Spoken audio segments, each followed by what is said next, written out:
Yeah, I'm perpetually on 1%. The one time I get you to Yeah. record an intro, sort of, and Well, your phone's going to die yeah. before you're done reading it. I think there's a charger here somewhere. But yeah, let's go ahead and get going so I can do my part. Welcome back to At Your Expense Podcast. This is Kat and Trevor. You can find us anywhere you listen to podcasts at anchor.fm/atyourexpensepod. Search for us on Twitter, Instagram, and YouTube. And don't forget to check the audio and video descriptions for our posts so that you can see links to relevant sources and you know exactly where we're getting all of our information for every episode. Today we're here with three guests, John, Meagan, and Josh, all union and labor organizers and former employees at No Evil Foods. Josh is also a member of his local DSA, and we're here to talk about their experience working for the vegan protein corporation No Evil Foods, as well as the tactics that company used to suppress a union vote for their workers. And there's actually been one really big update since this episode was recorded that everyone should keep in mind when listening to this.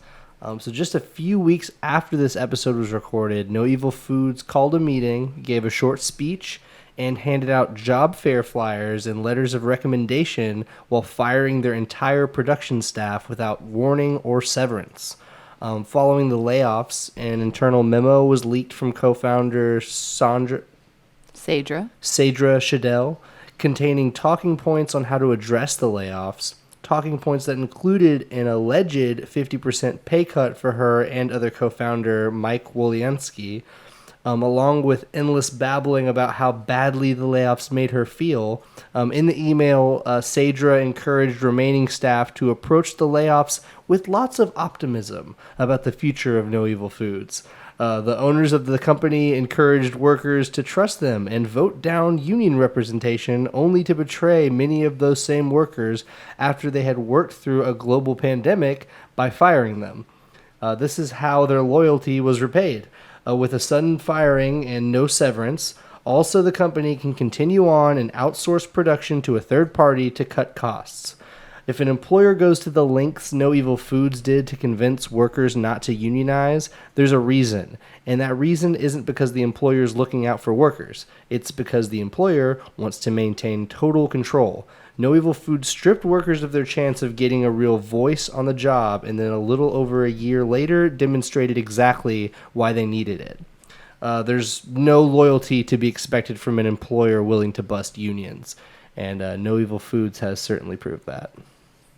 Yeah, I personally love how we recorded this episode and then just weeks later they proved everything we said totally right. So really making them look just like the total assholes that they are. Just total gaslighters, like blaming all the organizers for everything being like in their imagination and their like ill intent and whatever, and they just pull like the worst gotcha ever. So yeah, after all of that, convincing them not to unionize, just to you don't need a union. We're family. We're gonna protect you. Yeah. And obviously my favorite part of all of this is just them cosplaying as socialists, and like they're this cool punk rock company that is just so against their workers unionizing that they fired them. But yeah, I definitely loved the conversation we had with John and Meagan and Josh. They were great, so let's get into it.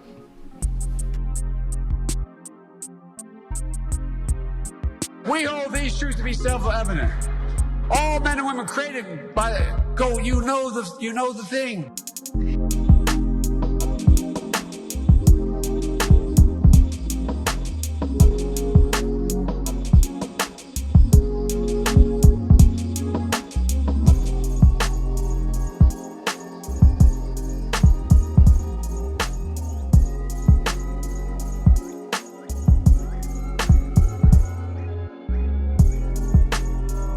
So, hello, Josh, Meagan, and John. How are y'all doing? Hey, we're good. Good. Very well, thank you. Awesome. I want to jump right in and ask you, I was reading kind of the timeline of this whole ordeal, and I saw that there was a push for a union back in February 2020 before COVID had even hit. So we know also that after that, the union was busted because of these ridiculous tactics that I'm excited to talk about soon from management at No Evil Foods. And then there was a petition for hazard pay after COVID hit. But before we get into that, can anyone tell me what motivated the push for a union in the very first place? Well, I think for me at least, I've seen enough like situations of like small businesses that like start out with good intentions, but inevitably just by the need for growth under capitalism, they are going to start trying to funnel money and resources and profit to things that are more beneficial towards the people in top, and that usually starts at the expense of the worker. Okay, yeah, that's usually the case. That's a great answer. Yeah. So how long were you working there before you? Well, first let me ask you: were you the one who who said, "Hey guys, let's think about a union"? No, actually, that had started before I was employed there. Okay. What happened was I got hired there fall of 2019. And, I come from the food service industry, so, long hours, hard work for not enough pay, so kind of something I was used to. And when I got hired at No Evil Foods, it was something that like has been weighing on me for a while, was like the ethics behind culinary, like the to sustain the culinary field, that the amount of like just animals that need to be killed in order to put food on the table for places. And it was weighing on my conscience, frankly. And when I saw the opportunity to work for a vegan meat company, I was like, hey, this is great. And I looked into them a little bit, and the marketing and the way they presented themselves was like very punk rock and progressive. And I was like, okay, well, this looks like a company that aligns very closely with my own values, and I want to work for them. So started the application process. And when I was hired, they were like, okay, so it is going to be a 4-day-a-week schedule, 4 10-hour shifts. And then, you get 3 days off, and that's great. That's really cool. They seemed like they were very, progressive with it. Yeah. Provided a lot for the workers, seemingly. Yeah. Yeah. I mean, like when you have a product called Comrade Cluck with a chicken with a red bandana.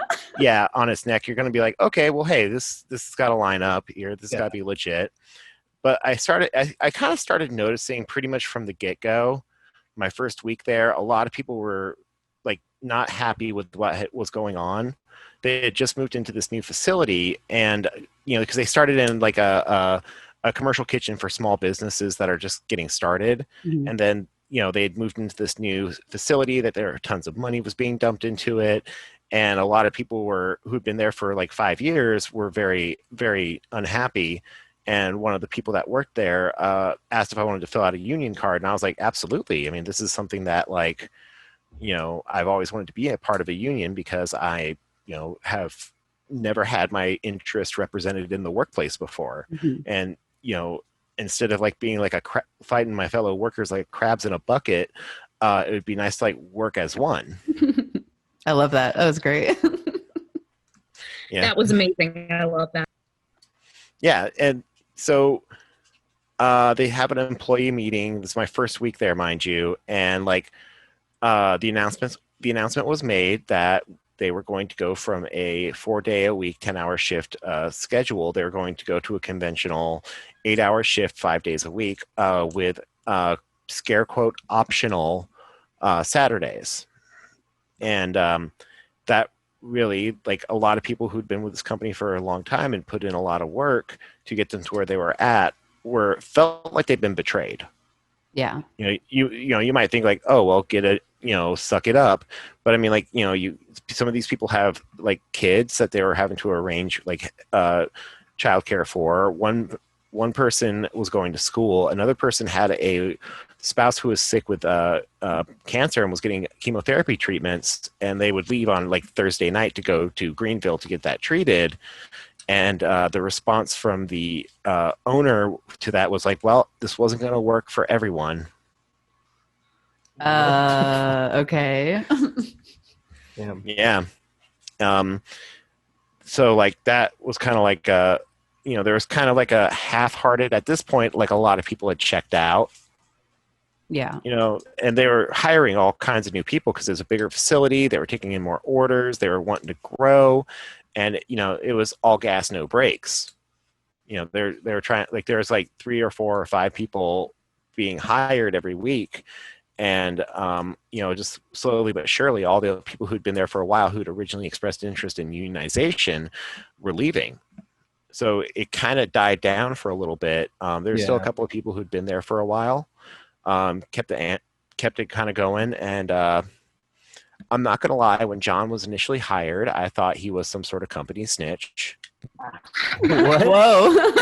Why? The vibe you gave off, you were a little too clean cut. You know what? I've heard that before. That's actually not that far off. Like, we're used to like being infiltrated and being like lied to and stuff. So I think that in these circles, like, that's pretty common. Don't take too much offense, John. Oh yeah, no, I'm also very suspicious. I think it's hilarious. And yeah, it's hilarious because the day that I came in there, I had like, dressed up. I had my shirt tucked in and I looked all nice and fancy, and it's production.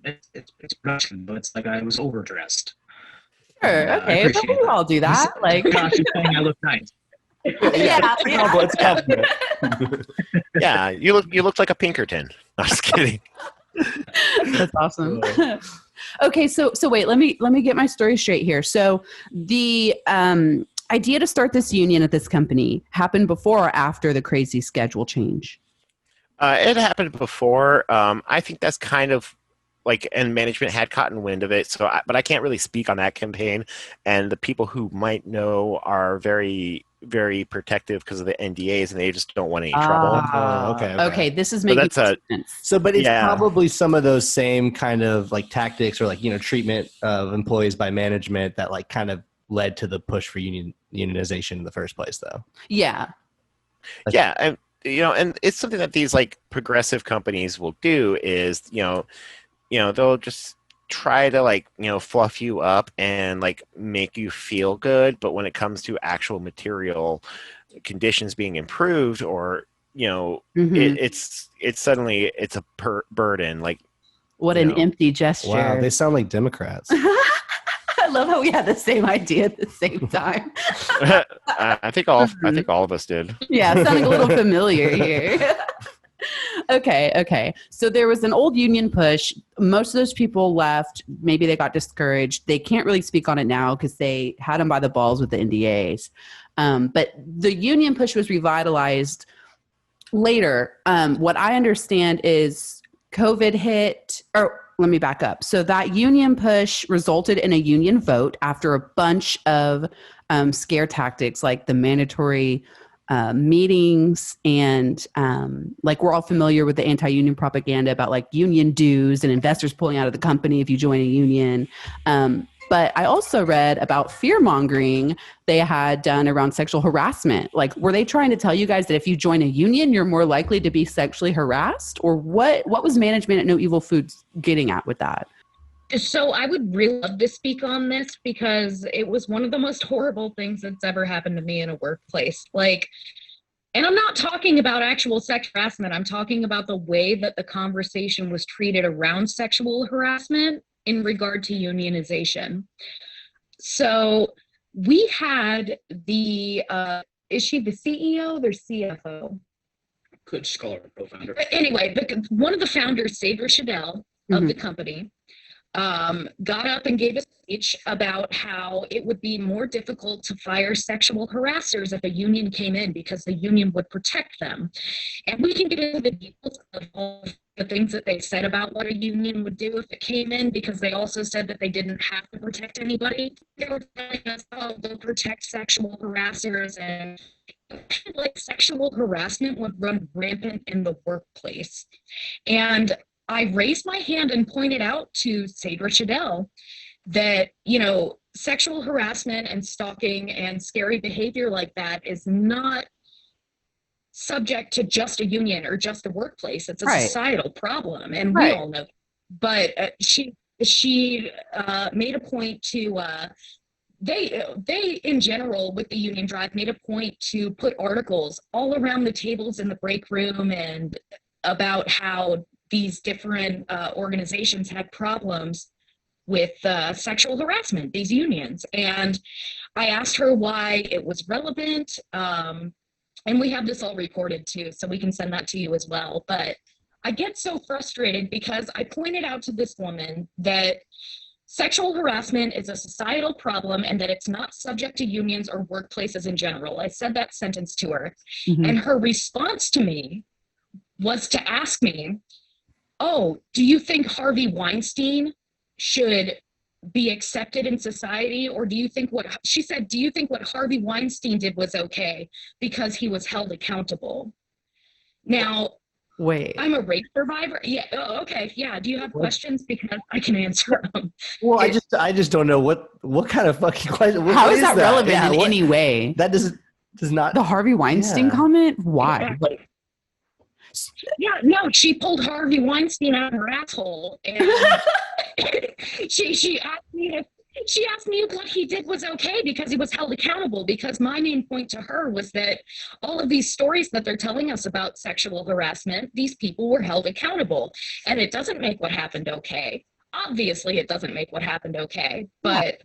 You know, you have to look at that and assume that that's how it would be handled if this union were to come in. Okay, so she's saying that, like, is she really trying to say that if y'all were to unionize, that would give anyone maybe thinking about sexually harassing someone an excuse to go ahead and do it because they're being told that they won't be like prosecuted? Yeah, because then they'll be protected. Is that what she's really getting at? Like, I don't. It was heavily implied. I'm telling you, these meetings were absolutely insane, and I could sit here and talk about them with you for probably 5 hours. It was horrifying, and how triggering for someone or anyone who's been through anything like that to constantly have that pushed in your face at your workplace. How unnecessary and cruel. We had 7 of these meetings total, and at least 3 of them, I left the room crying and so hysterical that I mean, it's sad, but I mean, I'm a stronger person because of it, and I've learned from it and know what employers will do now. But I didn't expect that from them. Like, it's pretty horrifying. But on top of that, there was another person there who dealt with a specific situation. And I don't want to go into the details because but there was an issue at work while we were there right before the union push started, or not before the union push started, before all the captive audience meetings started. And this man was sexually harassing a young woman. She was still in her teens, I think. And she was in these meetings with us, and they were just, well, we don't think that a union could handle sexual harassment claims as well as we could. Like, that was said to us. And the fact that they're using such horrible personal trauma to convince people not to advocate for themselves with a union is just one of the most insane things I have ever experienced. That's just, that is such a disgusting tactic to try to pit someone against, like, the union. Like, to make it seem like a union would protect sexual harassers is just And where does she get that fucking idea? Where is that coming from? The firm she hired. Yeah, I get. The exact quote I remember. The quote I remember from, I don't know if it was Becky Lawson. Was that their last name? Becky Heinen. Oh yeah. So Becky, I heard them say, like, oh, the union will make you work right next to your sexual harasser. Oh, what the? Oh my God. Ooh, they didn't have the balls to say that to Night Shift. They didn't have the balls to say that to Night Shift. That's interesting. I didn't. That is fucking gross. That is cruel. That is beyond inappropriate. And the fact that, Meagan, you told us you went and talked to her about this, and the fact that they repeatedly tell you guys that they listen to you, they give you a forum for you to come and speak your thoughts and your feelings with them, and that they listen to you and they respect you. And then she gives you the Harvey Weinstein response is so fucking disgusting to me. And I'm just, first of all, very sorry that you had to go through that, and everyone there. I mean, that is gross as hell. I appreciate that, but honestly, I kind of want to thank them for radicalizing me further than I thought I could go. Hey, that's one point of view. Hell yeah, girl. Hell yeah. Okay, you called these captive audience meetings. That is these like mandatory union busting meetings that people talk about, right? Yeah. So what happened was it's very bread and butter. Part of the whole package of union busting is these are compulsory meetings. There is no way to get around them. Mhm. And this is like the backdrop of this is there's stories of a respiratory illness coming from Wuhan. And like it may be appearing in other places around the world. So that's kind of in the background noise of the news at the time. Yeah. So that sounds like a great time to pack people into a dark room with no ventilation and start talking about like how Jimmy Hoffa's ghost is going to come and steal your paychecks. Oh shit. And that is about the depth of these meetings, right? It's not like it's not like they're teaching anyone anything. They're not doing, it's just, useless like scare tactics. And like, how when you're sitting in these meetings, how many people there, like, do you think are susceptible to being convinced by any of this bullshit? A lot. I think there is something I think that happens in a lot of leftist spaces, especially when you start going out into organizing areas, is that we underestimate just how misinformed people are. I don't want to say dumb or stupid or any of those sort of derogatory things, but I want to say misinformed because uneducated, just they're not aware maybe. Yeah.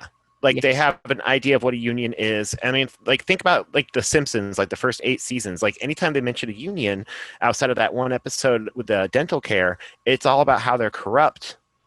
Damn, right. I was just remembering that one episode about the dental care. I was like, wait, I thought, But you're right. Like any kind of general like portrayal of unions and like movies and the media, it's always spun like that. But it's been like on purpose. It's been like a point of union busting propaganda in the United States for like a long time. But yeah, and I think you're right about them being misinformed. And I got a chance to scroll through some of that audio footage that was leaked on y'all's website of that guy coming and talking to y'all in these meetings. And he makes it sound really fucking scary, and I'm sure on purpose. But he's saying things to these people like, you're signing away your rights in your life, and this is as important as buying a house or starting a family or things that none of us can afford to fucking do. Right. Yeah. Like how lost is that reference anyway? They're just like, how could that not make someone want to join the union more? He's like rubbing in your face. Right. And he's saying that like you are like represented by this union if it passes, whether you voted for it or not, and you can't get like lawyer representation if you have any problem with the company. And I just keep thinking to myself, any problem that an individual worker has with the company isn't going to be addressed by themselves anyway. You have such like a greater chance of like any issues being addressed as a group. But like you say, people are misinformed, and that sounds really scary when you start talking about like the lawyers and legal stuff, right? Yeah, because I mean, people don't want to spend their days like combing through union bylaws. They just want to like live their lives, and I understand that level of like not necessarily convenience, because I mean we live in this capitalist hellscape, but people have enough things to worry about that they don't want to sit there. Like you give them some sort of like new scary thing, like true democratic representation at work. That's scary to people because then they have to take responsibility. Yeah, especially when they've been completely lied to and misinformed about what that might look like, actually. So I guess like in theory, an employer is allowed to like tell you their opinion on like voting yes or no on a union, right? But I think we can all agree that it shouldn't be mandatory to sit people in these meetings over and over again. Like as a condition of working there, basically, in order for them to like propagandize you about unions, right? Like I try to be fair, like they can give you their opinion, but it should be voluntary. Like, hey, come to this if you want to learn more, not you need to come to this or you're fired. Yeah. Well, it's an I just wanted to clarify. Sorry. Sorry. Go ahead, Josh. No, you go ahead, John. Oh, I was just going to say, these meetings and the people who were speaking at these meetings, these weren't people that they brought in. These were managers. Like we had the plant manager conducted one of these meetings. The CEO and one of the co-founders conducted one of these meetings. the VP of manufacturing conducted 2 of the meetings, and I think that might be the guy that you're talking about. And then we had the payroll guy conduct one of the meetings, and he did a whole one on collective bargaining. And so part of, with a small company like this, it makes it very attractive for managers that you work with and see every day to conduct these meetings, as opposed to places like Amazon that will bring in people from the outside, like paid consultants from the outside, who will come in and talk to the workers on behalf of the managers. Here, it was more like, hey, these are people that you see every day. Yeah. They're going to talk to you because you trust them. And that level of sort of manipulation was very, it worked very well there. Yeah. Wow. First of all, that's very manipulative. Second of all, so the leaked audio that's on the Mo Evil Foods website, that was not a person who was brought in. That was like someone that y'all have worked with there. Yep. Oh my gosh. Because he was talking about how, like, back in his day, he was part of a union and it wasn't so great and he had all this legalese. But I guess, let me ask you, did they hire that firm to train the people that you work with? Yep. Absolutely. Okay. That makes more sense. And in fact, you're right. That is more insidious. That's awful. That's so manipulative and shitty. It's like, these are people, that you work with or under and you trust to some extent. And then they're, spewing these things like, come on, guys. That's peer pressure. Yeah, no, I mean, really, especially for a workplace that, like y'all are saying, like, presents itself as so progressive. Incredible. Well, they brought these people in to quote unquote educate the management staff on unions, and that education was from a law firm called Constangy Brooks Smith and Profit, which was based out of Atlanta at the time. But now, I think it was right after the No Evil campaign. They have a chapter in South Asheville now, so they're in Asheville officially now. First of all, gross. Second of all, don't you think that if they were like trying to keep up appearances, like if they had good intentions, wouldn't they have this firm come and talk to all the employees instead of being like, let's have these secret trainings of your management staff to then, like, relay to you? Not. I mean, it's just so obvious. Well, the thing about that is like, first there's already that rapport of, like, an established relationship where they genuinely think that they're good people, and like this was a threat to their business, their mission.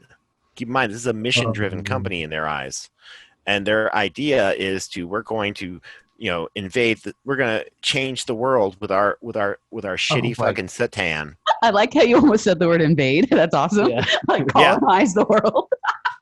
Yeah. I mean, like, so, like, to me, it makes perfect sense instead of bringing in like an outside people to talk to the group, instead we're going to come in and we're going to train you guys how to manipulate and to lie and how to pit employees against each other.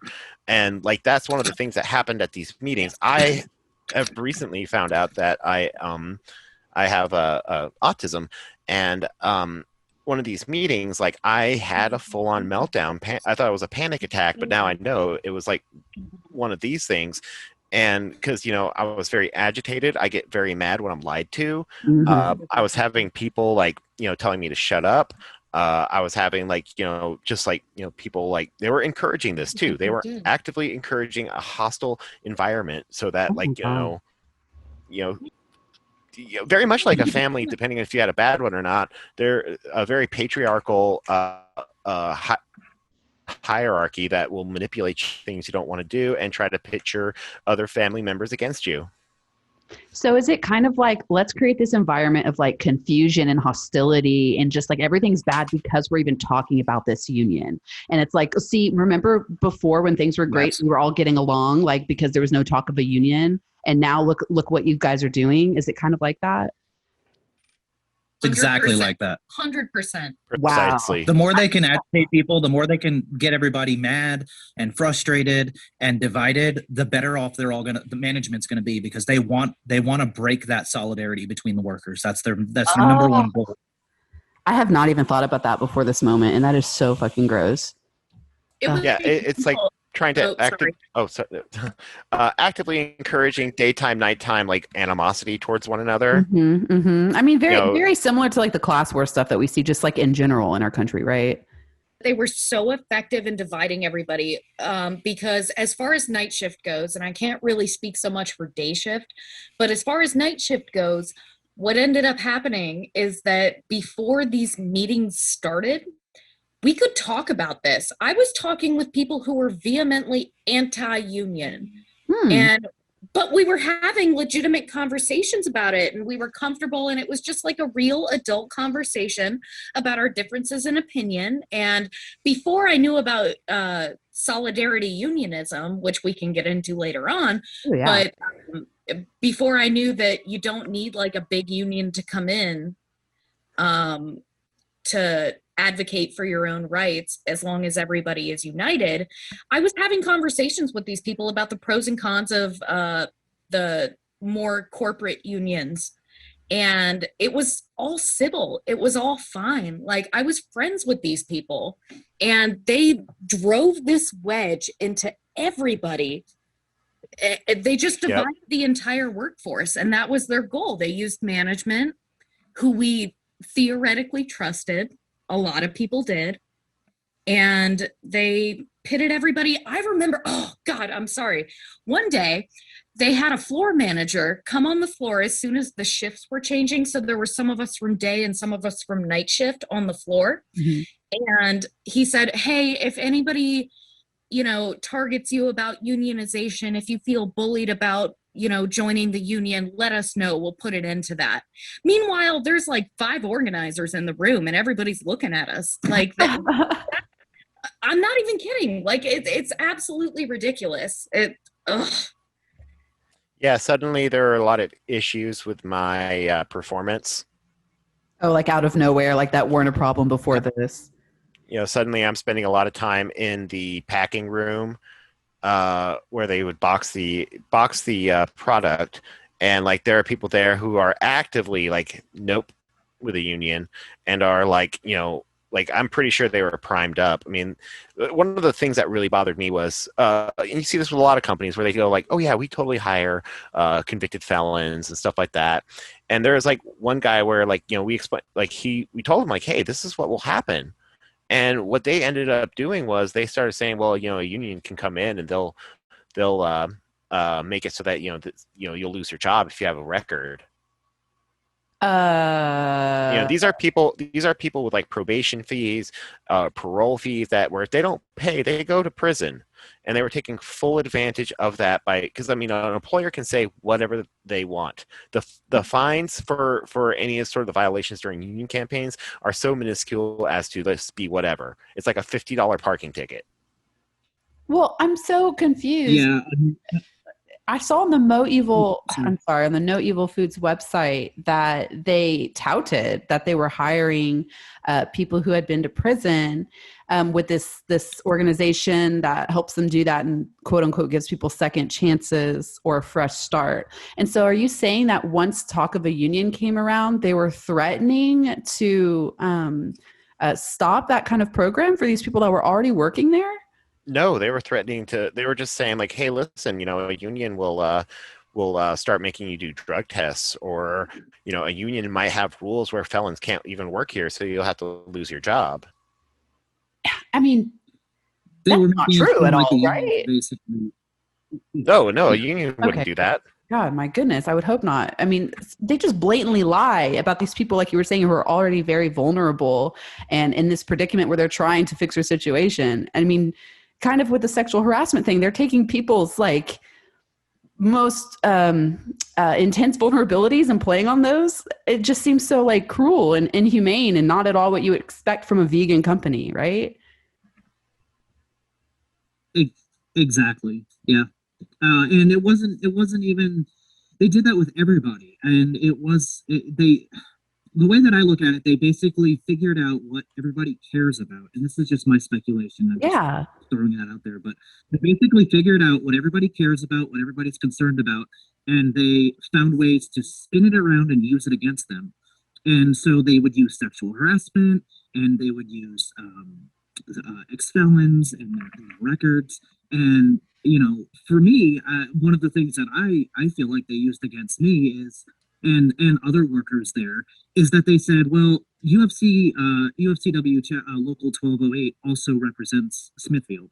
Smithfield is a meatpacking company, and why would we want to be tied to the slaughterhouses? Like, if you're vegan, why would you want them to come in here and actually and represent you? And I raised my hand when they said that at one of these meetings, and I was like, well, the UFCW represents uh, several different types of businesses. It's not just meat packers. Yeah. They represent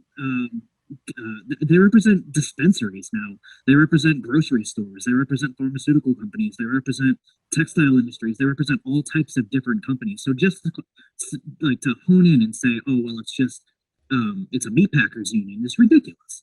And let's just assume that the UFCW did just represent Smithfield, and that was the only thing the only company that the workers were the only ones that they represented of that company.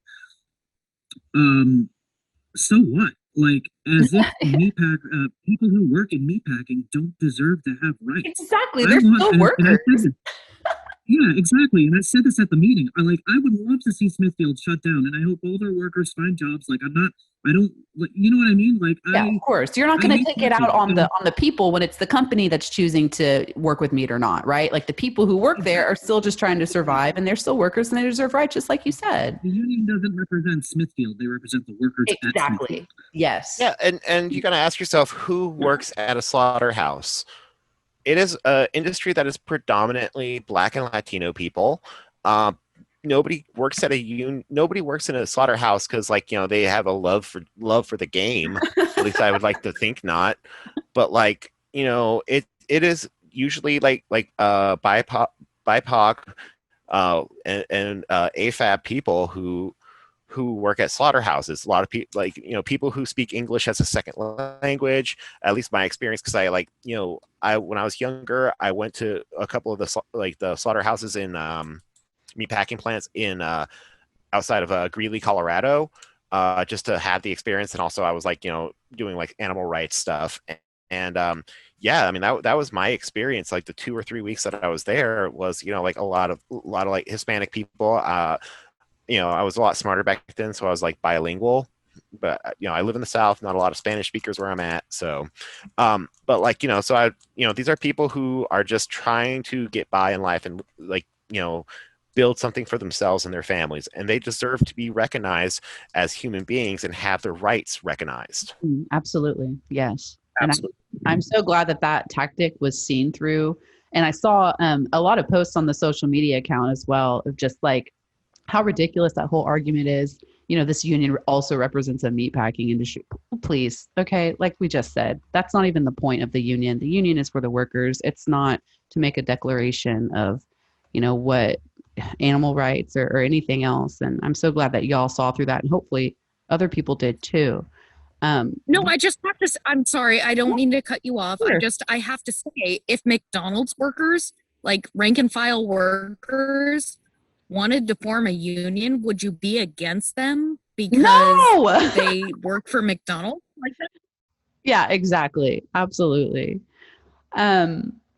Speaking of these union tactics, we were talking earlier about how they use this really scary, like, legal language to just really intimidate people, especially those who are uneducated just on unions in general and how they work. And I'm sort of one of those people. I have some general questions for you guys about unions. And if you don't know the answers, that's okay. But one of them was just kind of, I was reading how No Evil was trying to say, you don't want to pay union dues, do you? Like, that's going to affect how much you get paid. And you don't need to pay someone else to talk to us. You can talk to us for free. And it made me wonder, well, what could one expect as like an amount for general dues for a union? It works. What? No, seriously. When this was brought up, we went to the organizers at the UFCW and we said, they're saying this, we know this is BS, but what is the best way to combat this? Yeah. And when we went and asked the organizers about this, they told us that, it's based on a pay scale. So if you're making X amount of money, they're only going to take X amount of money, and it varies from paycheck to paycheck.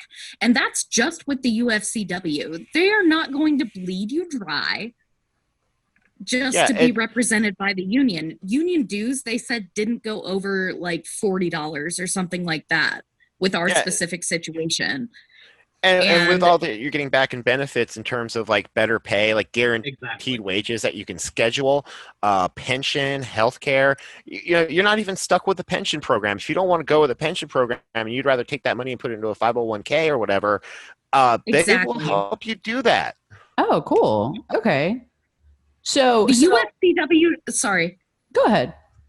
Sorry, the UFCW specifically, and what I tried to highlight at one of these meetings is that they have all kinds of different programs. So if you join the UFCW, which I'm not full-heartedly committed to, if you just join the UFCW as a union, you have access to community college for you and the rest of your family. Like, that's just one thing. There was a whole brochure and list of different things. And when I tried to explain this, I had somebody cut me off, and I'll send you the audio of this too. Why do you say you're not totally committed to joining the UFCW? Okay, so that's a good question. My only frustration is that I have never organized anything ever before. Mm-hmm. Like I said before we were recording, I come from a union family, but at the same time, I didn't know much about unions when we were all organizing. And I just feel like we weren't prepared for everything that happened. Oh, okay. We were telling them about all of these union busting tactics, and they were like, you have to push back in these meetings. Yeah, I mean, like, and that's the thing. They were constantly making us play defense. And, if you're constantly playing defense, you're ceding ground. And, they're able to cast you because they don't have to give you equal time. It's not a democracy. That's what you're fighting for. So, like, they would cast, like, all these, like, you're constantly having to cover for all these lies, which makes you look shifty. I mean, like, the meeting that blew me over the top was the one where they went over the financial documents of, because the UFCW was a 501c3, mm-hmm. And like I actually have experience with those. And what it's about is like they're not allowed to have money left over at the end of the year. So, they're putting up all these documents. Then they're like talking about like, oh, well, they had this convention at this Vegas hotel. Well, yeah, of course they did. Vegas is a hotel or a convention mecca. That's where people go. Yeah, it's either that or Denver. And then like, oh, well, look at how this money they spent. Yeah, because they gotta have talent. I mean, Mark's not sitting over there working for this company for love of the game. He's here for money. So that reminds me, let me ask you, in that leaked video I saw on the website, they were trying to say like unions have high paid executives that are paid to make a lot of promises to you guys. Is that what they were trying? Is that the angle they were trying to get at? Is like, hey, they're a business too, and they're just in it for money.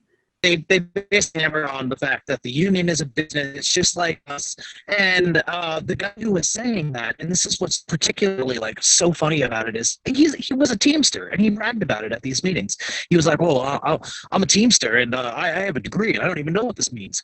And it's like he's going over the union contract, and he's talking about how basically the union contract is so hard to understand that if you mess up one thing, the union can sue you. And if the union, like, it's too hard to understand, but because it's so complicated, you're going to mess up, and then the union's going to sue you for violating the contract. And it's just like, it's really not that hard to understand what he's talking about. I feel like he was just going over each point by point to make it sound more convoluted than it actually was. Another strategy, I'm sure. Yeah. Yeah, union contracts are very difficult to understand, but we're going to make you sign an NDA where we could take you to court. Weird how that works. Yeah, dude, seriously. Okay, but like, so union contracts, are they difficult to understand? Is it actually straightforward enough? What's the real deal? I think it really just depends union to union. And also I think in some cases it depends shop to shop, they have somebody who's there from the union, who's a lawyer, who can explain everything to you. All the documents are available upon request. And there's actually like a hotline you can call if you have questions. They have like people whose job it is to answer these questions about contracts. Okay, so they have a resource there for you. You know that it's legalese, and they know that they're there to support you. That's their job, right? Yeah, and these are people who are ethically obligated not to lie to you. Like they can lose their accreditation if they lie to you about things. Okay, yeah, that's true. Like they don't want to get sued either, I'm sure.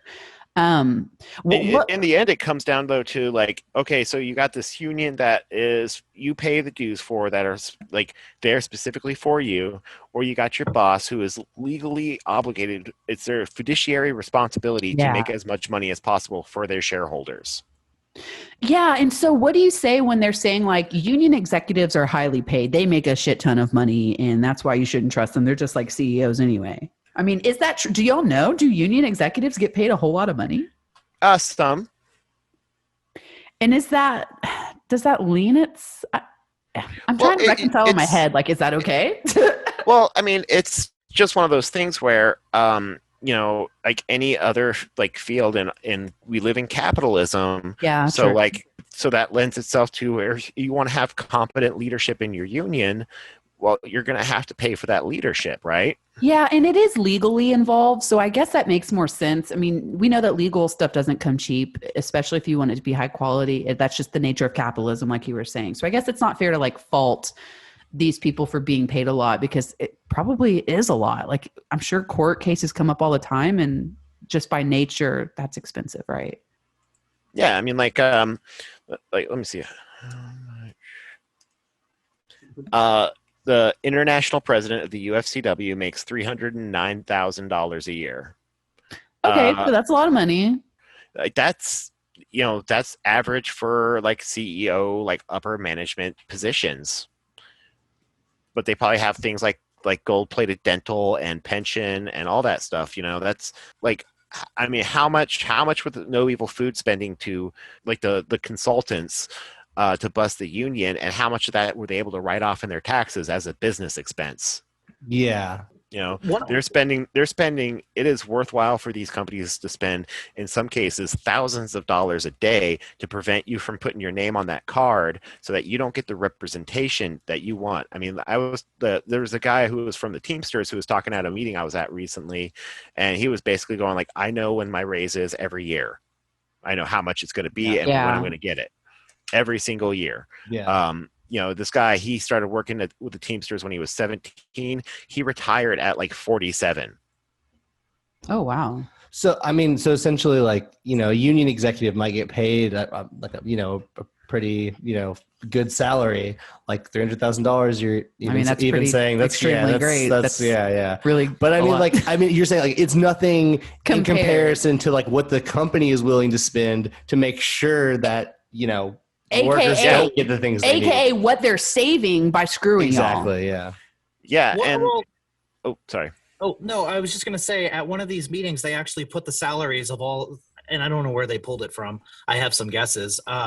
But they basically pulled the salaries out from the people at the top of the UFCW, and they put them up on the projector, and they said, well, this is how much this person's making, and this is how much this person's making. And the whole time I'm sitting there, I'm like, okay, but how much do you make? How much are you making? Motherfucker. Yeah. Well, and there was something about the meeting where they were talking about the financial paperwork that Becky was the one who was hosting that meeting, and she made sure to have like big pictures of like the people who were in the management positions, and they were all like old white dudes.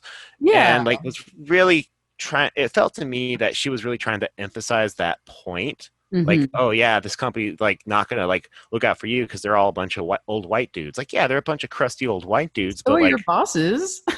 Yeah, like I mean, like who? Like, let's see the board of the Swedish company that's like evil food sugar daddy. Yeah. Dude, great point.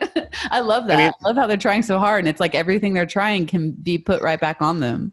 Yeah, and to that point, like the company, like I can't remember, it's like Blue Horizon or something like that. The parent company, the company that's like the investor for No Evil Foods, it's a Swedish company, and in Sweden has like 70% union representation. They don't even have a fucking minimum wage because union representation is so strong that if a company tried to lower the minimum wage, the streets would catch fire. That's awesome. But they know they can take advantage of the fact that here we do not have those protections. Dumb old America. Yeah, well, and that's why you got to ask yourself why Mike and Sadrah, instead of doing No Evil Foods from their parents' bedroom or basement, why they came down to the South. Hey, Asheville's a cool town, and and people will work for poverty wages. Yep. Reminds me of a certain old Elon Musk, if you will. Oh yeah, coming to moving his Brownsville, operations to Texas. The poorest fucking county in the country? One of the poorest cities in the country, if not the poorest. Yeah. Awesome. Yeah, that makes sense. Cool dude.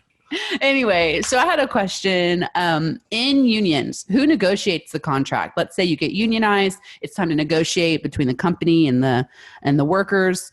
I think it's called a collective bargaining tool, something like that. Is that what they refer to the contract as? So when it comes to collective bargaining, when you've unionized your union now, okay, what the next step is internal elections with just the workers to figure out who's going to be speaking on the behalf of the workers. They're called shop stewards. And depending on the size of the business, depending on the shifts, that is kind of like how Congress works. Like how many people you have dictates how many shop stewards you can vote for. Okay. Your shop stewards can be recalled at any time for any reason. Cool. So it's not like you're stuck with them. You're not stuck with somebody who's just kind of blows off their responsibilities. And they do things like they're in contact with the union. They're in contact with the bosses. They kind of are kind of a go-between between management and the employees. Okay.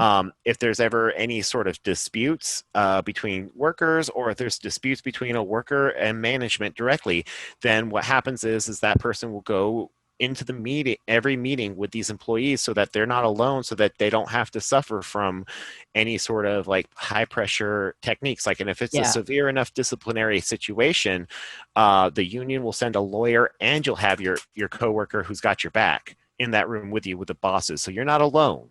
Dope. So you figure out the internal mechanisms of who your shop stewards are going to be. So you got your shop stewards, and they're all going to come together, and they're going to sit there with a representative from the union, typically a lawyer or somebody who's worked with them for a very long time, to structure the contract and find out what you guys want. Do you guys want a ping pong table in the break room? Do you want to have something other than a bucket to sit on as you're waiting for sausages to come out a conveyor belt? Which, true story, they had us sitting on buckets. Oh, what? Why? Because whatever. It's because they could. It's homespun, y'all. It's just like the South. We're gonna get one of our unvaccinated, mulleted children to sit in the corner and whittle a flute for you guys. Wow. And we're not going to pay him. I mean, it's a family business. Yeah. So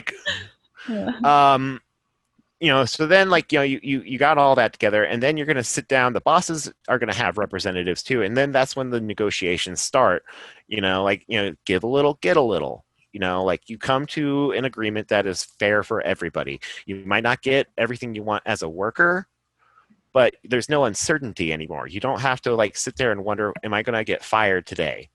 Am I going to get this raise that they've been telling me for months and months and months that I'm supposed to get? There's no uncertainty at that point because everything's laid out in the contract. I guess that's the point of the contract, right? Yeah. Yeah. Okay. I mean, everything is out in the open. You then what you can do is you can focus on doing your job well, and you can do your job well, knowing things like, hey, I got guaranteed sick time. I got so the thing that was psychotic to me about the management's position on the union was they were paying for this whole, just catastrophe insurance. It had a $6,000 deductible. I was paying for my doctor visits. It was garbage insurance. But if they'd let us unionize, UFCW's got that gold plated insurance, and the employer would have to pay a little bit into it, but they wouldn't be they would be paying. There's no way they would be paying more than what they were paying for, you know? Right. And I mean, they're certainly getting that back in profits just anyway, based on all of y'all's labor. Yeah. So it makes sense to keep their workers healthy if they want to. Surely nothing they can't afford. Right. Yeah. It's not more than they probably spent on these firms that they hired. I wanted to ask real quick. I know y'all had mentioned it before, but when that audio or the video was leaked of that one of those mandatory meetings, y'all were telling me something about the tactics that were used to suppress that video being spread. Oh, yeah, this is definitely a John and Meagan question. Yeah. Specifically about the tactics that were used to suppress the video. Yeah, and also you were telling me about the social media accounts, so you can get into that as well, how they try to take those down. Yeah. Well, they were just exploiting copyright laws to basically get the videos taken down of and the audio of any of the meetings that had been recorded of their anti-union meetings. They were filing fraudulent copyright requests to get these meetings pulled from the internet. So they made like a fake after the account electronic front. to do that, right? Like they made a fake account and said, "Oh, look, this is copyrighted information," and that was successful for a while until y'all contacted somebody. Yeah. So what they did, and it was a little clever. They took the name of one of the organizer pages, and so there was an organizer page on Instagram, and there was another one on Twitter. So they took the name of the organizer page on Instagram and they made an account with that same name on Twitter. And then they took the name of the page that was on Twitter and they put it on Instagram. And then they used both of those two accounts to basically, on the Twitter page, they were talking about how they were going under every post that was critical of no evil and basically towing the company line in literally any capacity. And on the Instagram page, they were flowing their own hashtag.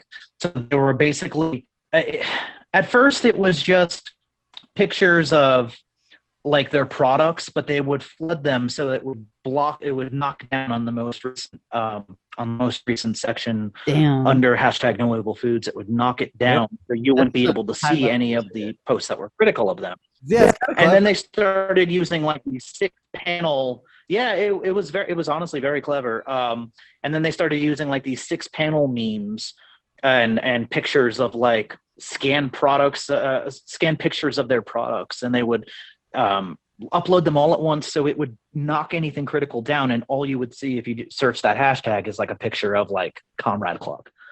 And this is all. I just want to add in that this is all alleged. What ended up happening is that once the copyright requests, the copyright takedowns were being filed to pull the leaked audio, the account that they were using and the name that they were using to pull this audio from the internet was the name of the CEO's sister and an email address that was linked to No Evil Foods. So they were kind of clever and kind of fucking not. Yeah. And it's like, how long did you think that this was going to go on before it started getting publicized? And it ended up getting in Vice. Oh, wow. And the Electronic Frontier Foundation, a civil liberties group, ended up stepping in and saying, listen, you're exploiting copyright law to an extent that is really problematic, and you need to stop. And immediately they stopped, right? As far as I know, once that letter was sent to them, they ended up stopping. As far as I know, yeah. Huh. How interesting. Yep. That's some high-level firm advising shit right there.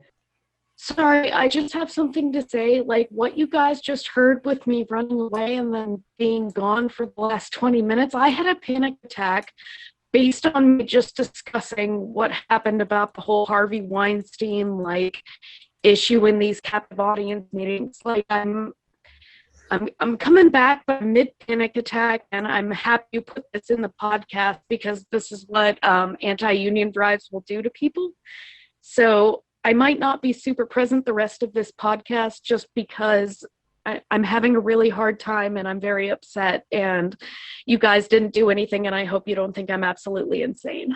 You are No. not insane at all. No, This is very absolutely real, not. and this makes so much sense. And Yeah, I'm we- so sorry. Yeah, we definitely understand, and thanks for going into that with us, even though it brought all that back up for you. Yeah, and you certainly did not have to do that, and I appreciate that you did anyway. And if there's anything that we can do to help you out, let us know. And if you're comfortable, we'll go forward. If not, you just tell us. You guys are really sweet, and I just might be gone for a good portion of whatever's going to happen next. I just need some time. I'm sorry. No, please do not don't worry about it. apologize. And also, full disclosure, Megan, I got really emotional towards the end of the whole push, and I had to I kind of withdrew because it was very, very hard for me to experience it. So don't feel bad that you feel bad. You're totally valid to have those feelings. So it took me this long to kind of get to the point where I can laugh and chuckle about it. I had a whole meltdown. That was nuts. Oh, yeah. Yeah, no, it is completely valid. It took me this long to kind of come to terms with it, so on my end, so I could talk about it and be able to deal with it. So don't feel bad. This is just Thanks a lot. awful. This psychological manipulation, this effect this has on people should be so criminal.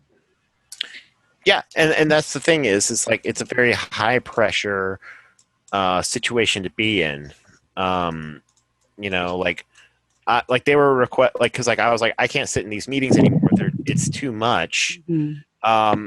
They asked to be able to contact my doctor to see if I was telling the truth. Oh my gosh, you're kidding me. I still have the email. You needed a doctor's note to be excused from psychological manipulation. Yep. See, I thought it was anxiety, but it's I'm realizing now that all these intense emotions comes from, and the way I reacted to them came from undiagnosed autism. So that's towards the end there. It was just kind of the pressure of it all.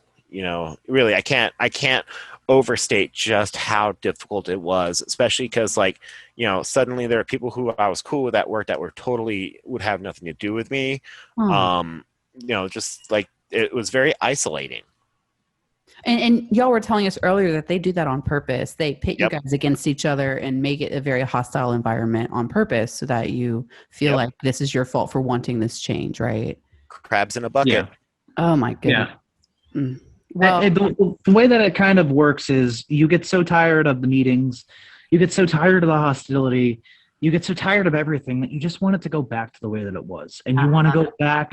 Just want it to be over with, and I feel like it almost gets to a point where, the word union itself just brings all of that back, and now all you can think about when you think about unions is captive audience meetings, convoluted union contracts, sexual harassment being rampant, factory farms and Smithfield and just all of it. It just Sadrah trying to talk about her time as a punk rocker on the East Bay. Oh God, that was so okay. I got this is some petty here. So Sadrah was walking around. She had put on her little I'm an over 30 punk rocker vest, so I don't put on any patches that are offensive on it. But she put a little no pin on it for no union, and I'm wearing a queers hoodie, and she comes to try to talk to me about when she saw the queers back when she lived in the Bay Area, and I'm like, you're hanging up anti-union flyers. Oh man, I hope you get served meat someday. I mean, this is just the most anti-punk rock thing I could ever think she's of. so fucking hip. Oh, it's so crazy. Yeah, I didn't sell out. I bought in. What a cool mom. Yeah, what an example in the next generation. Well, okay. So we talk about how these tactics are so successful, and that's why I'm harping a little bit on educating anyone who's listening on unions and how they actually work. So I want to go back a little and make sure that I understand, because I'm genuinely curious as well. For negotiating the contract after a union has been voted on, the workers elect Oh, y'all call them middlemen. What are they called? Stewards. Yes, Stewards. thank you, shop stewards. Yeah. To negotiate the contract on the workers' behalf with the company's representatives. Is that right so far? Yes. Okay.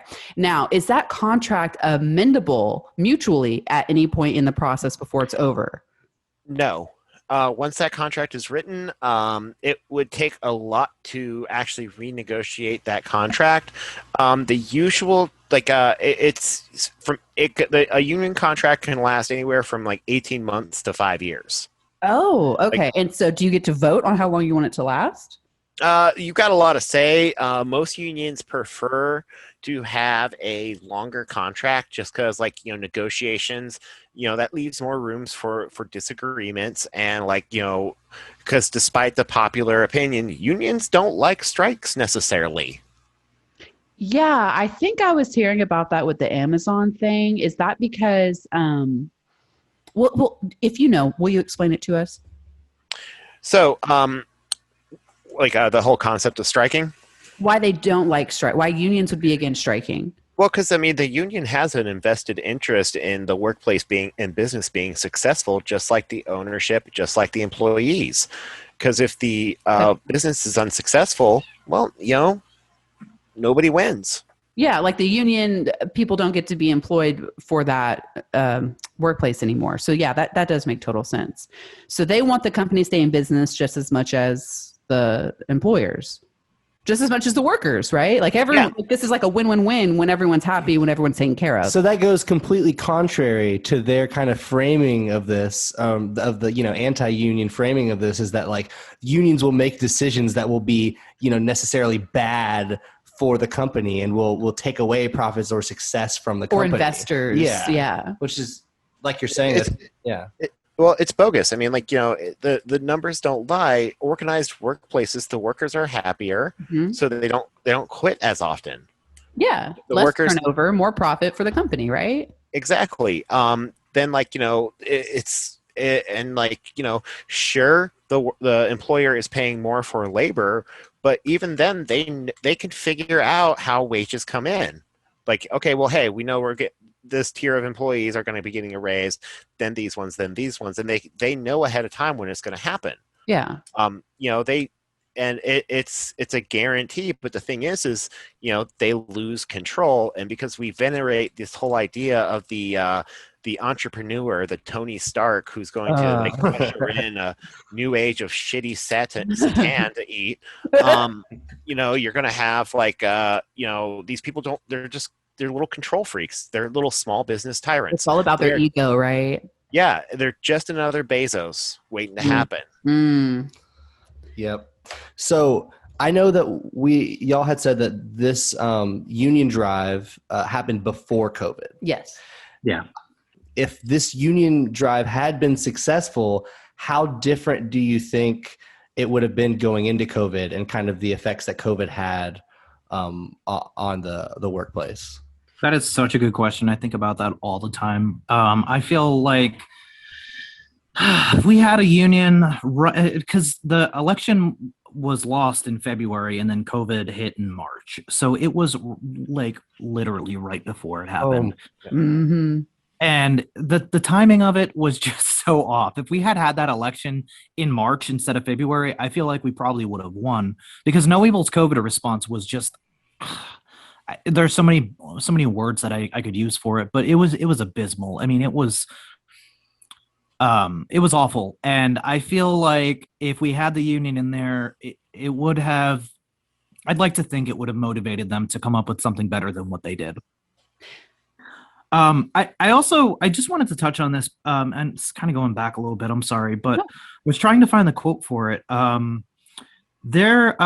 Josh, I know I've beat this book into your head 1,000 times, and I'm so sorry, but I can't recommend this book to you enough. It's called Confessions of a Union Buster by Martin Levitt, and he goes over all of these tactics that were used against us, and I would recommend it to any organizer ever in a union campaign, because the tactics that this guy perfected 30, 40 years ago, it's still being used. It's what beat us at No Evil Foods. It's what beat Amazon in Alabama. And the reason I'm bringing this up is because you asked about managers, and I wanted to read something to you that he actually wrote in this book. about how he coached managers and what he said to them. He said, "Your workers have declared war on you, and a war changes the rules that we live by. I told the supervisors and warned them that the union would use their friendships with workers as a weapon. They would twist an innocent social conversation between a supervisor and an employee into an accusation of spying or intimidation, and the unwitting supervisor would find herself dragged into court. Be careful what you say and where you go and who you are with," I said. "In a union drive, you can't trust anybody, not even your best friend. Just wait, you will see the nicest people turn into liars and thieves. I told my troops that they should not attend parties or baby showers or even go out to dinner with rank and file employees until the union election was behind us. Anything could be a trap. Anyone could be the bait." Wow. Okay, and that directly works against the solidarity needed to get something like this done. Yes. Absolutely. Yeah. That's definitely- And it just sort of speaks to the way that these people were coached and what they told managers. And I don't even mean like the plant manager. And for all I know, the investors had the CEO attend these meetings, and maybe the CEO, but probably not. I mean, because the way that this guy describes the actual company owners are the people who call the union busters, according to him. And so more than likely it was the supervisors, and the supervisors are the ones who get indoctrinated. They get sent to these meetings. They basically go to anti-union boot camp. That's what he calls it. And we actually had a supervisor say, "You don't know what it's like at these meetings. You have no idea what they're saying to us." Yeah. And we do, I mean, I have somewhat of an idea from reading this book, but I can only imagine. I can literally only imagine what they said to these managers. I would like to think that some of them, at least the lower end supervisors, were probably just as scared as the workers were on the union. And that was because of these consultants that they brought in to send them to this like anti-union boot camp. So we can. Sorry, that was a little bit of a tirade there, but I feel like that had to be said. I'm so glad you did. It's a gold mine. I can't recommend it enough. We're definitely going to add that book in like the notes for the show. Yeah, sure. I'm going to ask you later for a link to that book with the author, if you don't mind. I would love to include that. I'm glad that you said that, because I'm feeling a little more empathy now for those supervisors, versus how we were speaking about them earlier, because you're right. That does sound like a whole lot of pressure. And it sounds like these people just in general are just like ruthless. Let's not have too much empathy though. These are the same people they were just talking about giving those the compulsory anti-union meetings to them. I mean, like, you can have something beat into your head, but still to go through with it on that level and kind of. 100%. Like, I'm not making excuses for any of the people who led the captive audience meetings. They can all get fucked. Like, that's not what Yes. No, but I'm just saying, like, the actual like floor supervisors and the people who are more on a lower level than the actual higher ups who are like salaried. Okay. Just more like general like middle managers. Oh yeah, people that's true. on the floor with y'all. Okay. Yeah, because we've seen that in Amazon as well. How they were pressuring those supervisors to really treat people like you can't trust anyone, and they were being threatened. One more thing too. I have a bunch of these quotes pulled up because but this is also relevant. It's he wrote, "The supervisors served as my front line. I took them hostage on the first day and sent them to anti-union boot camp. I knew that people who didn't feel threatened wouldn't fight, so through hours of seminars, rallies, and one-on-one encounters, I taught the supervisors to despise and fear the union. I persuaded them that a union organizing drive was a personal attack on them, a referendum on their leadership skills, and an attempt to humiliate them. I was friendly, even jovial at times, but always unforgiving, as I compelled each supervisor to feel he was somehow to blame for the union push and consequently obliged to defeat it. Like any hostages, most supervisors could not resist for long. They soon came to see the fight through the eyes of their captor and went to work wringing union sympathies out of the workers." My God. Wow. I know. No, this guy was a monster. He was a friggin' monster, but the only redeeming thing he did in his life was write this damn book, because this book is so important for any union organizer to read, and I can't emphasize that enough. And talk about books. There's one called "No Shortcuts: Organizing for Power in the New Gilded Age." She mostly does like healthcare stuff, but she has been organizing for like 30 years, and she's written some really powerful books about like the mechanics of organizing your workplace, from like you need to like figure out who the natural leaders are on the shop floor, people that have the respect of your coworkers, and you need to recruit them. They need to become passionate boosters for a union organizing drive. Also, you gotta like also work with those people who are like you might not agree with politically. You got people who voted for Trump. Who cares? Are they gonna? You want to turn them into a 1, not a 3? Yo, Yeah. can I take a moment to plug People's Party again? Because that's exactly their strategy. They were like, look, Trump supporters, left wing, it doesn't matter. They're all workers, and this is a workers' party. That's awesome. Sorry. I'm sorry. I was going to actually ask you, would you all be okay with doing like a part 2 to this maybe tomorrow? Just for Megan. Yeah. Yeah, absolutely. Josh, I'm sorry. Yeah, no, you're good. Yeah, she wants to definitely talk. It's just that I understand stuff with completely. Sadrah, It's heavy. And the This is the part of the organizing that like the failed union attempts that they don't talk about too. Yes, absolutely. Yeah. Okay, no problem at all. Tell her that we are going to be thinking about her, and y'all, we'll just reconnect. I want Megan to feel better. Everyone take a We've break. been trying to pull through it, but yeah, I feel like that might help. Yeah, absolutely. Feel the feels. Okay. Well, again, Just I let really us know. appreciate y'all working with me. Like, Yeah, no worries. No worries. Okay, All okay, right. we'll talk to you guys soon. Appreciate it. Thank you so much. Thank All right. you. Have Bye. a good night. Bye.